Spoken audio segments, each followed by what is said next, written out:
At pagkatapos mga bossing ko, matapos nyo po siyang ibilad, ilagay nyo po siya mga bossing ko sa likod ng pintuan ng inyo pong main door or bago pumasok ng inyo pong main door, kung meron po kayong halaman po doon, ilagay nyo siya sa paso mga bossing.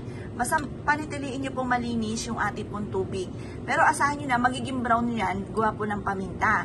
Pero makakita kayo ng mga iba-ibang mga madudumi po dyan. Hugasan nyo lang, palitan nyo po muli ng panibago. Kapag po parang marami na nakalutang or umuunti na po siya, huwag nyo hayaan siya na matutuyo.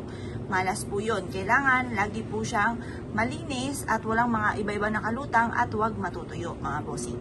Mapapasin nyo po mga bossing ko, iaadyakan nito kung saan lagi ikaw ay suswertihin. Proven po ito mga bossing. Ito po isa sa mga subok na napakaswerte. Kaya kung kayo pinaniwala at nais nyo po itong gawin, basta positive ka lang mga bossing. Think positive, be positive.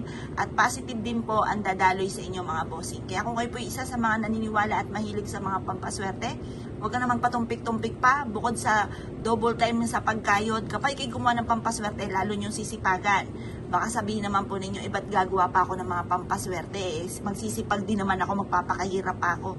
Aba mga bossing, wala po yung dumarating yung mga blessing na hindi ka kumakayod. Kailangan po mga bossing ko, kayod talaga. At saka tiis-tiis lang. Walang isang click may pera ka na mga bossing.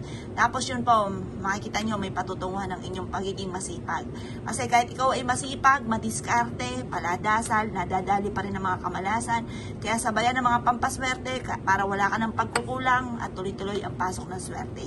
Kaya kung pinaniwala mga bossing, ay siya ay good luck po sa inyo po lahat.